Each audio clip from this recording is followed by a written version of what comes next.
Okay, I guess we'll get started. I guess I'll give a very quick intro to Mitchell, and maybe Mitchell afterwards you can talk about yourself a bit more. But if you guys don't know Mitchell, he's the CEO and co-founder of Ora Biomedical, which is focused on identifying novel interventions that extend healthy lifespan in live animals and translating them to companion animals and humans. Mitchell's been involved with a lot of educational things throughout his graduate career. So mentored high school students, undergrad, grad students, you name it. And I think you probably, if you've been on social media, you probably heard of Ora's Million Molecule Challenge, which is like the most ambitious effort I've seen so far to really screen all these different interventions that are related to lifespan and health span. Really, the main thing that's driving it is WormBot, which I think Mitchell will talk a bit more about today. That's a really cool drug discovery platform, and hopefully in a few years we can find out all these new interventions that we can go and test. But I'll let you, Mitchell, take it away for the rest of the at least 20 minutes before we have the floor open for questions. All right, great. Thanks, Marvin. Yeah, great to be able to chat with y'all today. Great to be able to see new fellows coming in, see people coming into longevity biotech. You know, you're new in the field, but that's cool because this is a brand new field and it's being defined right now. So you are not just coming into a structure that exists, you're going to make that structure, and we're all building this together. So it's actually a really incredibly exciting time in longevity science. Can you all see the slides all right? Yeah, okay, great. So, yeah, I've prepared a handful of different slides to kind of talk about what longevity biotech looks like today, where Ora Biomedical fits in, and kind of some of the forward-looking directions that we're at. But yeah, very welcome to answer any questions. Feel free to ask questions at any point in time. And yeah, we'll just kind of get started. So, you know, when you think about longevity biotech, you know, you see something like this typically. First, talking about the economic prospects of it. The value here is not just in terms of commercial outcomes. This is a new way to fundamentally rethink how we think about health. Instead of a reactive, disease-centric focus on health, longevity science forces us to think about how we set ourselves up for the biggest success for the longest amount of time. And, you know, that is interesting. It's also commercially challenging to figure out how you make sense of that, how you utilize and develop interventions like longevity interventions. So this is some of the first buckets that are being categorized around it. So pharmaceutical, huge, animal health, vet care, another major space where we're seeing traction. Dietary supplements are a very interesting space, and even things like cosmeceuticals. You know, so it is very exciting, very growth oriented, but you know, it really, just these four is only a little bit of longevity biotech. This is really, you know, if you talk to people in the space, they might think that this is the edge of the world. This is what longevity biotech is. And in fact, that's just a missed opportunity for imaginative thinking. And so as we're thinking about longevity biotech, you know, we want to think about these main domains. We also need to think about some other things. We need to think about what the broadest goals are of longevity technologies. You know, is it just to create new disease therapeutics, or is there a world beyond patients where everybody benefits from these interventions? Who all benefits? It's all humans, sure, but companion pets, certainly. What other organisms would it be beneficial to have the longest, healthiest lives possible? Really, this is a challenge to think in this kind of way that's fundamental and deeper than what people have really started to scratch the surface on. So, you know, you can think about biomarkers, wellness. You can think about human performance and readiness and retention, and what groups are really excited to create therapeutics and strategies to bolster that. Conservation longevity biotech. This is something that's just been kicking around in my head for years. How can we mitigate and help improve endangered species by making them live longer and more reproductively capable? You know, what are the different solutions that these longevity biotechs really provide for us? It's an opportunity for us all to think creatively and imaginatively. You know, so diving in just a little bit, you know, like what does one playbook look like? Well, in biopharma longevity biotech, most people just shorten that to longevity biotech. That is really kind of how people think about it. And the people in longevity biotech thinking about biopharma pretty much tend to just remove longevity from what they're doing. They look a lot like standard biotech companies. Some of the things that separate them are the target. It could be a hallmark of aging that informs the target being developed. It could be some other asset that's known to have lifespan extending properties.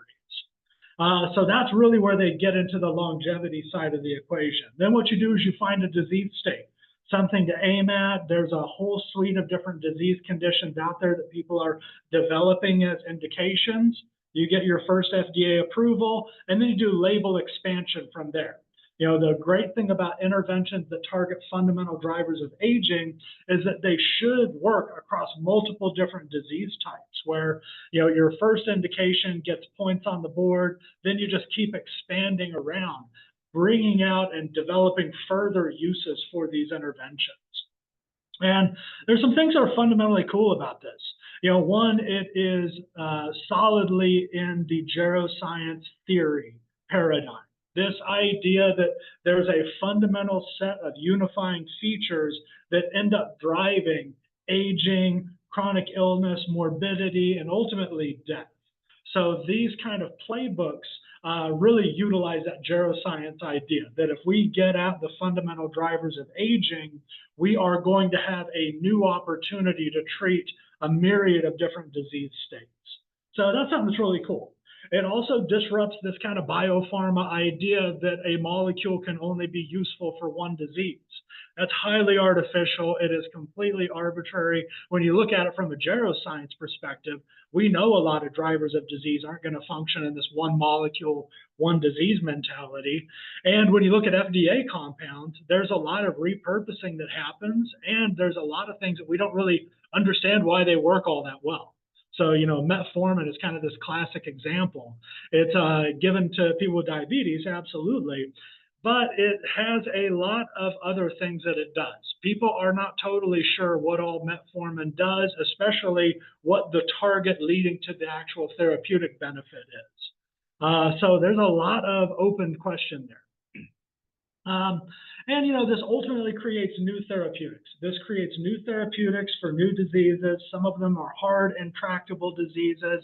So it's going to help more people. This is a way to help people expand the umbrella of who can receive these therapeutics and live the longest, healthiest lives possible. So what are the limitations of it? Well, it depends on what you think about the ultimate goal of longevity biotech is. For me and us at Ora Biomedical, we want to see the broadest application of longevity technologies. And biopharma long bio right now, it doesn't have a clear mechanism to move beyond patients. You know, you do an FDA approval, then you do an indication expansion, another label expansion, ad infinitum. You haven't moved beyond patients. You're creating a larger umbrella of patients who benefit from the indication or from the therapeutic, but you haven't crossed that threshold. I don't want to wait to be a patient to be a beneficiary of longevity technologies. And I don't think any of us really want that. And, you know, some of it is, some of the problems here are just humbling in nature. We don't have a lot of lifespan extending interventions that work incredibly well. We are still getting points on the board when it comes to validating lifespan extending interventions in large mammals. So we're in very, very early days here. And, you know, there's some just fundamental misalignment, you know, beyond patients, getting beyond patients is a big misalignment there. That's going to inform what experiments you do. If you are just aiming at a disease indication, you're going to do the experiments that are going to get you as close to showing that there's a causal link between your therapeutic and that disease indication. Longevity studies are not necessarily going to be top of mind, or healthy aging studies. If we're thinking about broad applications of longevity technologies, you might anticipate having lifespan studies or healthy aging studies factor into that somewhere. In this current paradigm of biopharma long bio, it's not clear how you do that. And that's from a fundamental, you need to do the work to get the job done. The job is to get new therapeutics out for diseases. That's one part of the misalignment. The other part of the misalignment is financial. A lot of the VCs, a lot of the people who you're going to raise money from are in this very steep biopharma, longevity, biotech paradigm, and they want to see that you're going to progress towards a disease therapy. It's hard to think about how you're also going to squeeze in what you need to do to show these interventions have broader utility beyond patients. So those are some of the limits. So what we really think about are what are some of the domains where it's still useful to do some of these fundamental aging studies, finding interventions that first and foremost extend healthy lifespan, then figuring out how to translate those. That's really where we see ourselves. We kind of have a different way of thinking about the space. So as Marvin mentioned, we're a drug discovery company. We find things that extend healthy lifespan by measuring healthy lifespan directly in live animals. We do high throughput, phenotype-based instead of target-based screening, and we don't do it in cells. It's directly in an animal system. So we're getting away from all of the there's kind of some over reduction when it's like, okay, I don't need to find things that extend lifespan. I need to find things that fit under a hallmark of aging. That's not always going to work out in your best benefit. Probably you should go for first principles. What extends lifespan? And then say, okay, well, I've got a target. It extends lifespan in all these different organisms. I see that it gets turned on in a cell model, so I'm off to the races. Now, there's a lot of limits to that approach as well. Something that works in isolation and some cells in a dish are not necessarily going to be how things work in complex tissues with intercellular communication and organ level and organism level complexity built in. So we really think that if you want to find things that extend lifespan, you got to actually measure lifespan, and you need to do it in live animals. And so we've been getting going on this. So the platform that we use, we call it the WormBot. It's a robotics platform that allows us to measure lifespan and health in C. elegans. So all of our work takes place on a small little nematode. It creates an additional set of validations that we have to do.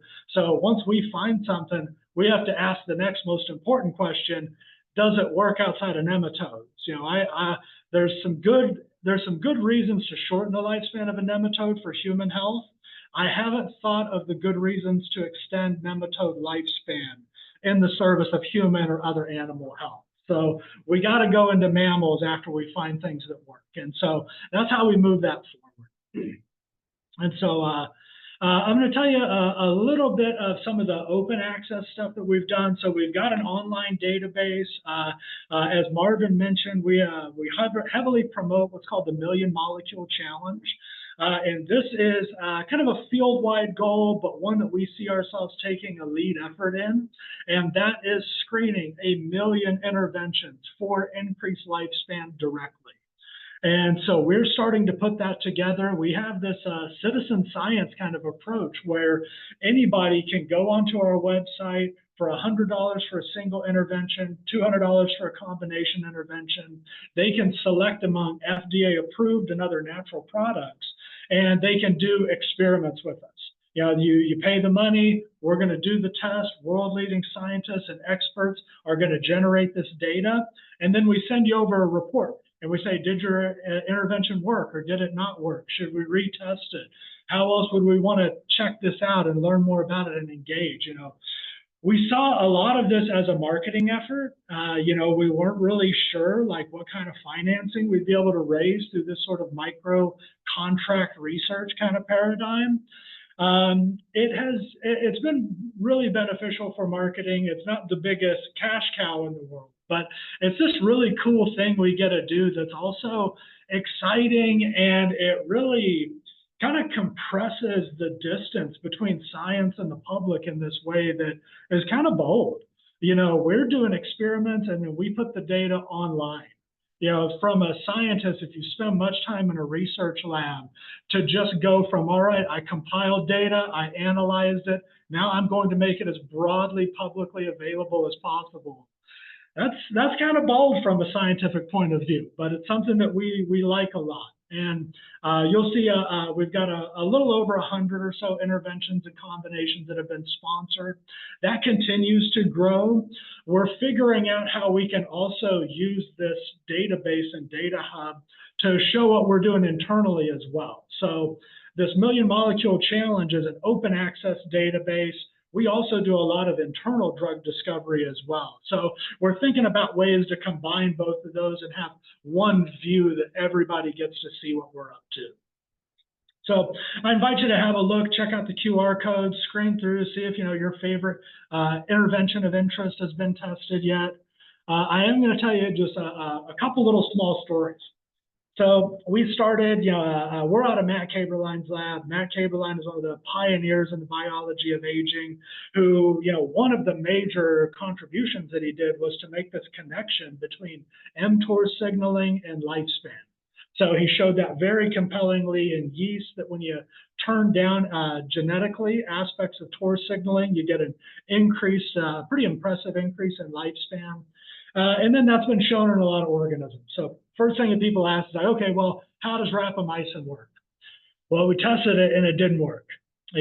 What does that mean? Do we fold up shop? Is the game over? No, it's not. First things to look at, is the concentration. So that concentration is quite a bit lower than what you see in the literature. We tested this in a couple of the RAPA logs. So these are chemically related to rapamycin, but they're just different enough to have some different solubility properties and thought to maybe have a little bit of improved efficacy as well. But in our hands, we didn't see anything like that. And so this isn't, to say that, oh no, mTOR signaling doesn't impact aging in worms. It does. There's plenty of genetic evidence that shows that. So what's going on here? Well, rapamycin, it's a real gangly looking molecule. It's this weird lasso-shaped molecule. Very, very odd. It has poor solubility properties, especially in aqueous solutions, which is where the animals are, where our nematodes live. So, at no concentrations of RAPA, you see just a nice, clean, clear well. They live in these little wells. It's like a jello substrate that they live their lives on, these animals. And you see that kind of, as the concentration increases, you start to see this precipitate that starts to form. You're seeing these little speckles. When you go up at 50 micromolar and above, which is typically where if you look in the literature, you typically see reports of 50 and above as extending lifespan.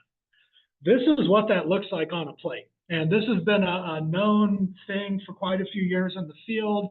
The animals actually swim over these rapamycin crystals. It's got this Superman Fortress of Solitude look to it when you actually look at the wells. So not clear. You do resolve lifespan extension. These wells, they're so clouded with precipitate, we can't use our robotics on it. We'd have to do a manual assay. But at the same time we were seeing that, we were testing other mTOR inhibitors. And lo and behold, we found this GSK molecule. It's a recently FDA-approved molecule, imipsilib. And it extends lifespan even better than rapamycin at a lower dose. So this is an interesting and humbling thing for us as a field, an opportunity to reflect on what we know and what we don't know. We're probably not even using the best mTOR inhibitor for extending lifespan. That's like the gold standard target that we have right now. We haven't even figured out the best molecule to go after that target very likely. So that's how early days we are. And the other thing that you see a lot, there are a ton of FDA approved and other mTOR inhibitors out there. They've almost been preferentially aimed at cancers. Nobody has thought about utilizing mTOR inhibitors much beyond cancer. So there is this huge opportunity there for these molecules that have had a ton of very sophisticated chemical analyses and changes made to them. They're sitting there and nobody has done that further step of asking about lifespan. So that's going to be one thing that's on our list that we're moving forward. So those are a couple things that have came out of the study so far. That's where the database is today. It continues to grow. We're always continually adding into it. Recommend having a look through, seeing what you see. One of the other stories I'll tell. This is the beginning of a story. So we're thinking about how do we find commercializable uses, starting with extending lifespan. Well, it is kind of challenging. It's challenging in biopharma, longevity, biotech. But what we have started to see is that on the Department of Defense and in the military and Space Force and Air Force, on those sides, they think a lot about human performance, retention, and readiness of individuals. They want things that promote health span. They don't want troops to get a disease and then have their quality of life and their readiness diminish. They want to be able to keep troops healthy for as long as possible. So they are actually an incredible early stage customer for longevity biotech, and they're aligned to the right kind of studies. They're not going to force everybody into a disease paradigm kind of pathway. This could actually be a way for us to move longevity interventions forward. And so we just recently got this grant through AFWorks and SpaceWorks to think about how we can utilize longevity interventions for astronauts. So what this slide is basically saying is that the things that astronauts have to deal with through prolonged space exposure, they all look a lot like rapid aging. So it looks a lot like aging across a lot of different organ systems. We know these other things about longevity promoting interventions. They also seem to promote a general stress resistance. And that could have benefits if you're exposed to high altitude UV or other kinds of high energy radiation that astronauts and high altitude pilots are constantly subjected to. So space flight looks a lot like rapid aging when you kind of look at the physiological consequences. There's also some incredible stressors that we don't have really good therapeutic means of mitigating, at least right now. So that's what we're doing. We want to develop longevity interventions as a way to allow people to spend prolonged periods of time off planet. It sounds wild. It sounds like future solutions or future problems. But I really want, particularly this group, to be challenged to think about that. You guys are going to be on the next generation of this next generation. So, these kind of ideas are going to be baked into your intuitions and how you engage longevity science in general. I think that can give way to new things. What are other potential exposures? What are other ways of utilizing these interventions and translating them for other kind of uses? What are the things that we're not thinking about today that align with those broadest goals of getting these interventions to as many organisms as possible, while also making something that's commercially viable along the way? So let's see, that's kind of the last thing that I have. Yeah, so this is our team here. Me and Ben and Michael, we all spun out from Matt's lab at the University of Washington. Blair was a former graduate, a researcher with me in particular, and she went on and stayed at UW, did some really great stuff. She's our translational scientist now, so she's spent a ton of time thinking about human biology and modeling that. And now we're connecting her up with Worm World so we can get sort of that cross-pollination. And board of directors, I've mentioned Matt's name a few different times, pioneer in the field. Luminary, who's been helping us out along the way. This is all spun out from Matt's lab, and we're all proud trainees of Matt's. Some other really great individuals. Brian is another huge pioneer, luminary in the field. Jan's an excellent scientist as well over at NUS. Great robotics scientist. Jason, really good people helping us out on the business side. We've been able to get into a lot of different accelerators and membership programs. They've been really helpful. Happy to talk about all those. And, this is kind of where we see ourselves. We work together with the field. We don't have customers, or we don't have competitors. We only have customers and partners. So working together and advancing therapeutics. We're going to be the medicine chest for longevity science. So we're going to have the best, highest efficacy, lifespan extending interventions. We're going to have that IP. So how do we work together? How do we deploy that in the ways that best help people?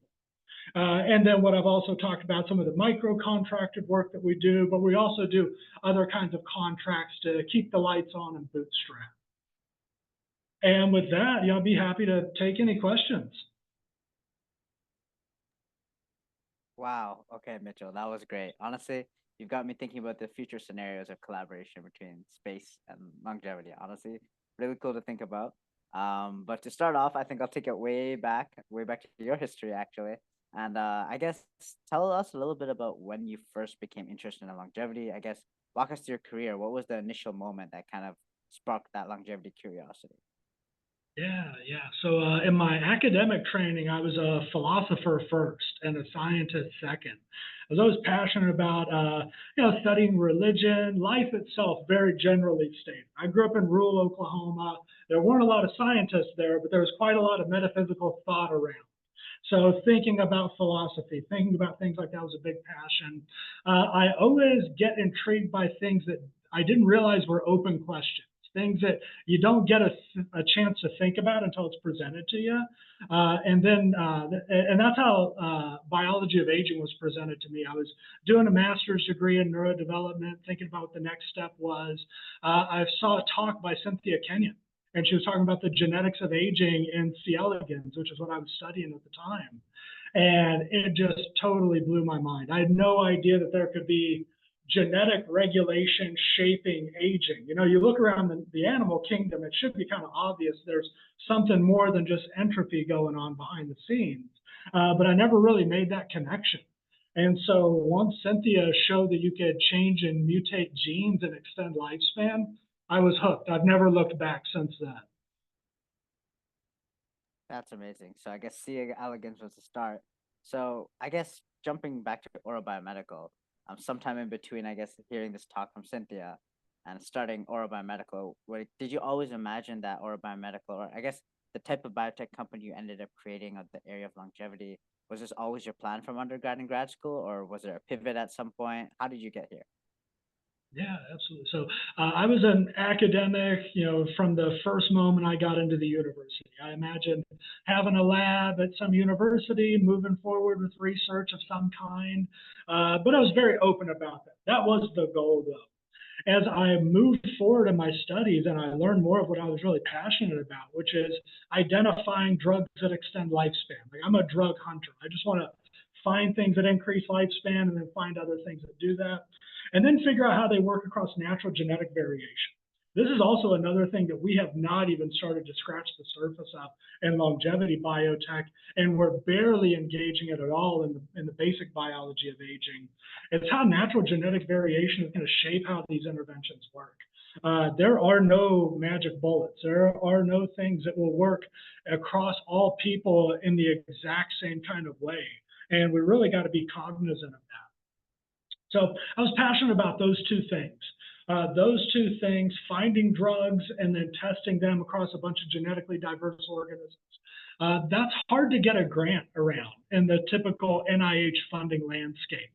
So as I banged my head against the wall enough times, just started to see that there was this misalignment between what I thought was really fundamental science and the resources needed to do that. And so I was thinking about the transition away from academia, what I was going to do, how I was going to try to utilize and deploy my science in some way, sort of having informational interviews. And some of the people I spoke with first were over at BioAge and had a great conversation with them. And one guy there in particular, he put the bug in my ear. He's like, well, you're a postdoc. Some people are spinning up companies at this point in time. And that was, at the time, it was just so fanciful that it sounded frustrating. Like, it sounded like the least actionable advice ever. Like, I'll start up a company. Yeah, sure. Why don't I think of that? But then as I started talking to my advisors about it and talking to more people, especially Matt, he's like, well, that's actually not a bad idea. the WormBot platform is just about ready to be spun out, and we need somebody to lead the charge on it. And so it was just sort of right time, right place, right opportunity. Everything converged and fell into place. I did supplement my training with some project management. I got a commercialization fellowship as a postdoc to continue growing chops and learning about the space.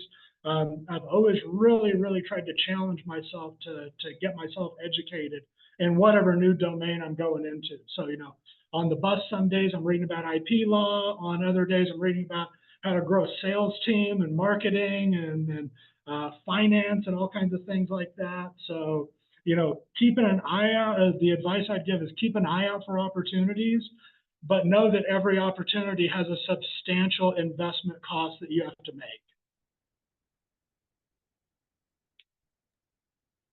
Okay, wow. Thanks, Mitchell, for sharing. Yeah, I realized that the more I talk to the founders and CEOs of all these biotech companies, I'm like, oh, everyone started as a scientist, it seems, but like you guys have to do way more and learn way more to actually do what you guys do on a day-to-day basis. So, man, it's a very long journey to get to where you got to. But and then Jabron, I did see your question. I actually have one or two questions also about interventions and drug scoring, so I'll get to that in a second. But while we're still talking about Ora Biomedical, I guess you talked about this a little bit, Mitchell, about how how you I guess selling Aura, the idea of what Aura promises is very different from other longevity biotech companies. Like it's much easier to, I don't want to call it low hanging fruit, but to say like, okay, let's go after type 2 diabetes or atherosclerosis. It's much easier to find the grants for and people to back it. So I'm curious then when you have to approach investors or convince people to back your idea, what are you trying to actually sell them then? Because on the front that you sort of told us, Aura Biomedical seems like a much more altruistic movement that helps longevity as a whole. But in order to get funding, what do you have to say, or how do you convince people to really invest or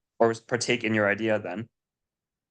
Yeah, that's been the challenge. That's something that we worked hard to develop how we talk about that over 18 months. We didn't really get a playbook to work from that like the biopharma longevity biotech gets to. That is a much easier story. Yeah, if you can do the single asset biopharma long bio play, like that's one that like you don't have to be as good at telling the story. We had to get really good at it, and we had to talk about where the value. So the value is in transformative interventions, and then figuring out how we deploy those. So we're going to be sitting on the IP. We don't want to plant our flag on the IP all at once. We need to kind of do this strategy where we find something, we move it along in some kind of cautious different directions, and then find somebody who wants to jump in and work with us in terms of developing it for some use or some particular application. And so as we have talked about what we do, some of it is having that IP. Other parts of that is being a kind of a company that can beget more companies. So we're going to have the IP.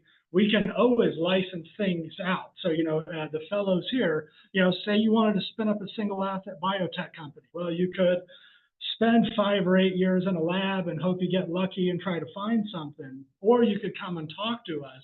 We've got a catalog of interventions. We could work together in terms of, what are you interested in? Are you thinking about these kind of therapeutics, these kind of disease indications? We can model around that. We can develop some things in C. elegans to initially validate and then extend into mammalian systems. So, it's a harder sell. Yeah, and we're still getting good at how we talk about it. But that really is at the heart of it, is understanding that we are also going to be a launch board for new endeavors as well. Okay, awesome. Yeah, I guess it's sort of like instead of I know some companies go after like a disease and have a single target in mind. You guys are more of like a platform company in that sense. You have like a whole. It's not just one thing you have is a whole bunch of instruments, and that sort of helps push the whole company and the field as a whole. I will now get to Jabron's questions. Actually, funny, I remember asking this question like probably a year ago too, but this is a really good question about what strategy does Ora use to discover new drugs? For example, how would you go about finding better mTOR inhibitors? Would the R&D be done in the lab at Ora? Would it be from literature searches, dry lab pipelines, or combination of everything? Jabron asked this just now. Yeah. So I think you know a little bit of the answer by now. But what I would say is, yeah, we are developing this internal database that is going to be the world's largest and most consistent and experimentally rigorous data set. So as we continue to build that up, that is going to be its own value proposition. And that's going to open us up to do some different AI predictive discovery type approaches with this best quality, best in class data set that isn't just sort of collecting disparate results that you don't really know how to compare apples to apples about. You don't know the quality and how it differs. You don't know what data is left out of the data set. So much of the problem with science right now is that we don't publish negative data all that often. We're not very good at it. So some of the AI approaches you see today really just end up pointing you at mTOR inhibitors. Well, great, we knew that already. Like, how do we move beyond that and get to some other new targets? We think the interventions in the database that we put together is going to do that. And yeah, so C. elegans, that's going to be a huge amount of the data set. We're figuring out what we do in terms of our mammalian validation right now. So there's some opportunities either to launch into some more, get cell culture online here, which is kind of straightforward. We're also seeing some opportunities that, there might be a vivarium in our future. So we're exploring kind of everything right now. Okay, and then I guess to follow up on that, I think I know, and I know 1,000% I asked you this before, Mitchell, but I think it's a really great question because I don't believe any of us are like C. elegans specialists. But I was curious because you talked about when you walked me through your platform before, you had these videos of these C. elegans, and you're able to monitor their lifespan based on their sort of movement and behavioral patterns. But I'm curious because you mentioned both health span and lifespan. So I know if the worm stops moving, I'm like, okay, it's dead, right? But how are you able to actually gauge like indicators of health throughout that period instead of just lifespan? How do you know how healthy the worm is at different stages in order to assess the real effectiveness of an intervention?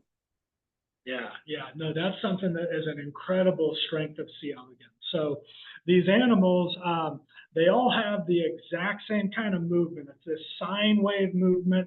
Elegans, their name comes from elegant, which is describing that elegant sine wave type movement that they have. That begins to break down with age. So neuromuscular interactions start to break down, and you read that directly off of the animal.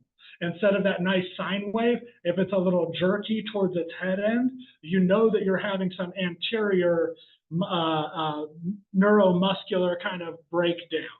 And you can see that at different points in the animals where you can actually get at some pretty sophisticated physiological changes just by looking at them with the naked eye.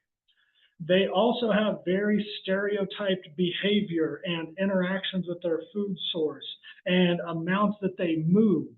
So you can understand and catalog all of those phenotypes at the exact same time.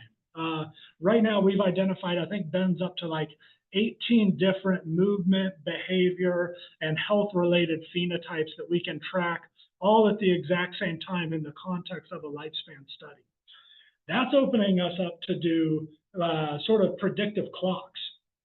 So like right now with clocks, it's all about epigenetics. It's a subset of biochemical features that correlate with chronological age in some way. And people don't really understand that correlation very well. They know it's very consistent. You can create a clock that gives you similar readouts, but still not sure how it relates to aging in this fundamental way. We create clocks that predict the age of the animals based on all of those combined and integrated health and behavior features.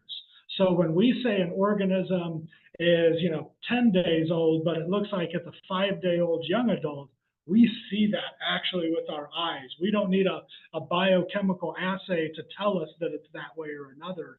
We actually see improved and maintained function. And when you think about the outcome, what the overall goal is, we want that. Like, I don't want somebody to be like, hey, congratulations, you're younger. Look at this biochemical thing. You don't feel any different, but look, you're only this age. Like, that's not impressive to me. I want to go run around and stuff and not get winded.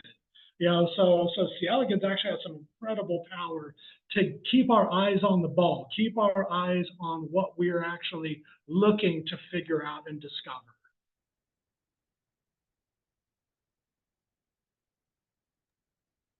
Sufal, do you want to ask another question? I realize I've been asking like 3 or 4. I should probably give you a chance, and then I promise, like, we'll ask like 1 or 2 more, and let the fellows have an open floor after. Thank you, Marvin, for giving me the floor, huh? But okay, I'm gonna take it a little bit away from science. Obviously, I'm an operations person, so I'm very curious to know, Mitchell. So you're a scientist by training. You mentioned that you did some project management courses in between.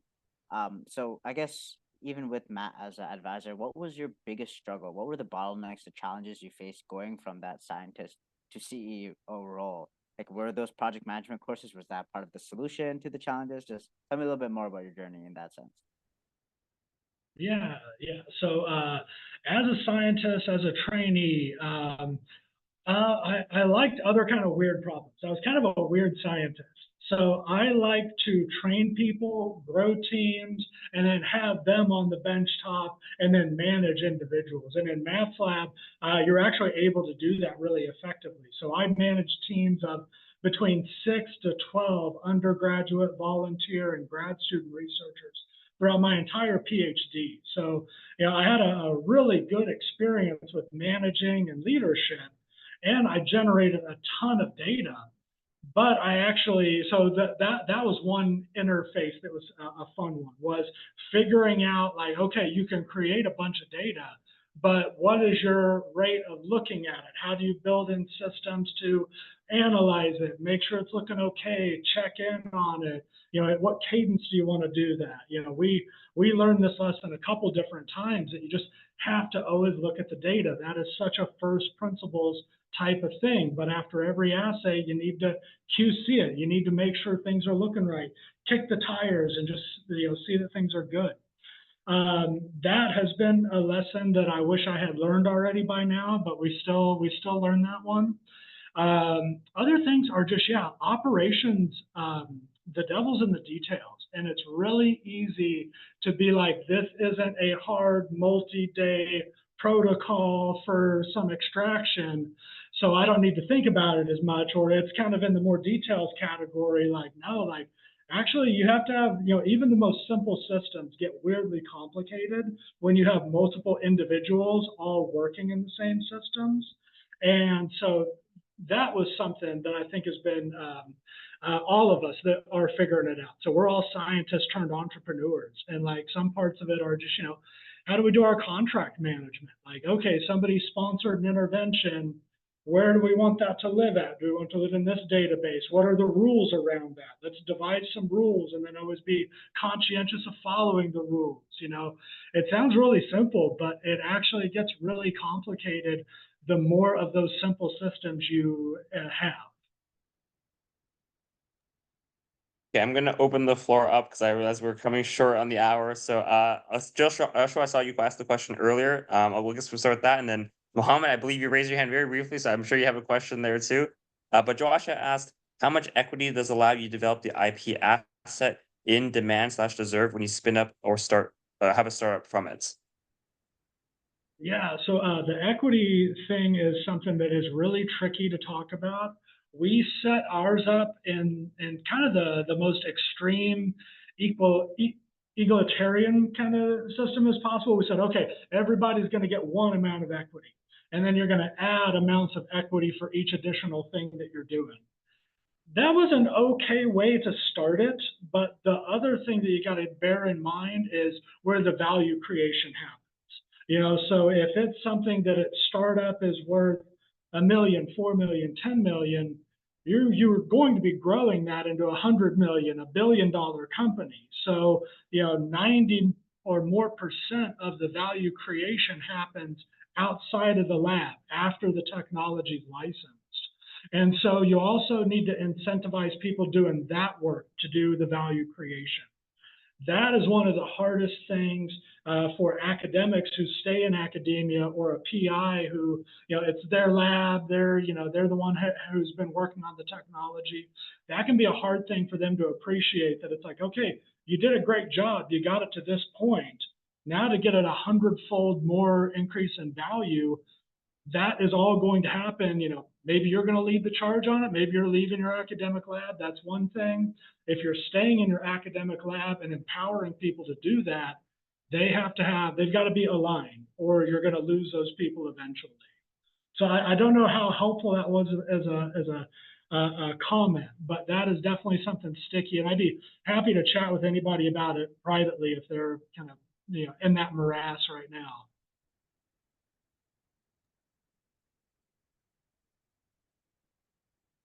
Oh, Sufal, I don't think I can hear you.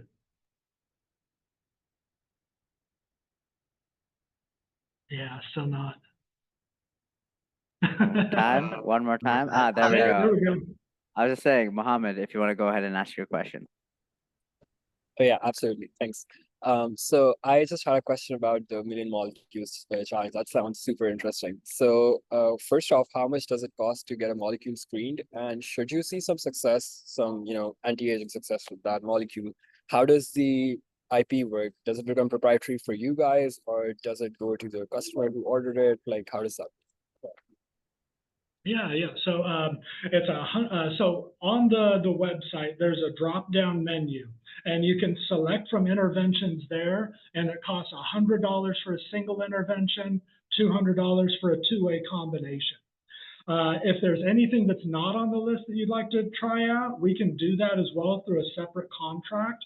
The sponsor would have to also pay for the drug too. So we've got all those drugs in-house, so it makes it easy for us to be able to do those in a pretty cost-effective manner. In terms of the IP, so we have it open.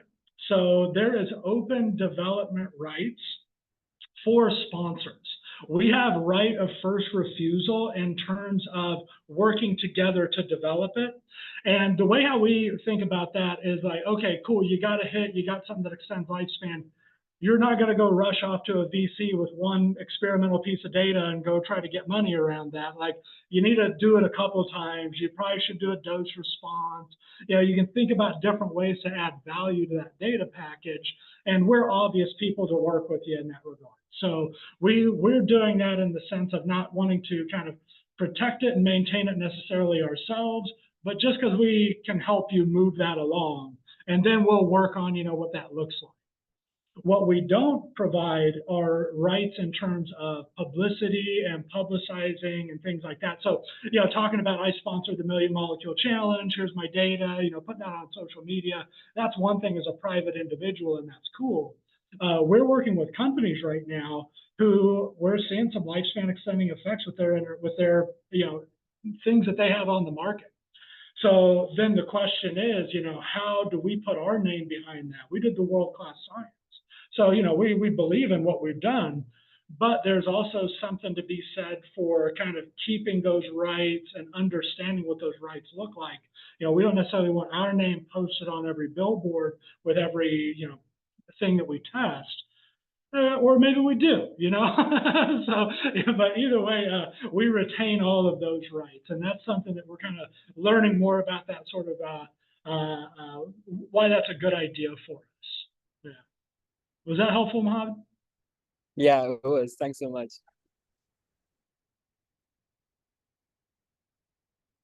Go ahead, Vlada.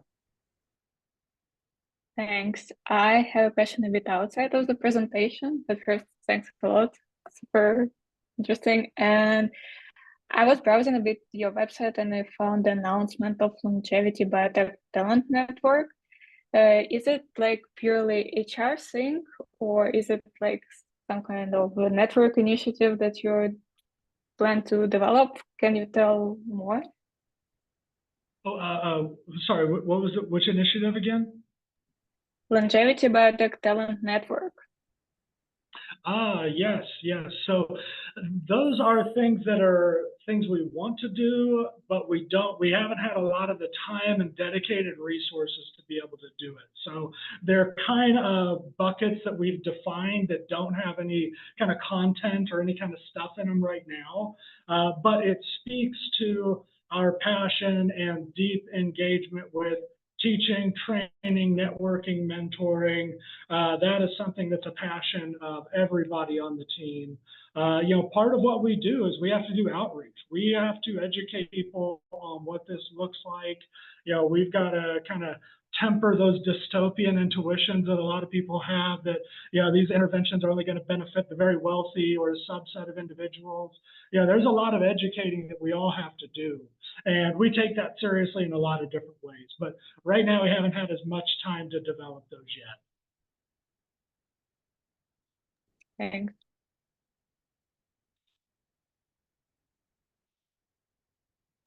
Okay, does anyone have any last questions for Mitchell? Seems like we're good. Alrighty, so thank you so much, Mitchell, for coming. Honestly, great conversation. I'm sure the fellows got a lot out of it. And we'll hit stop recording right now.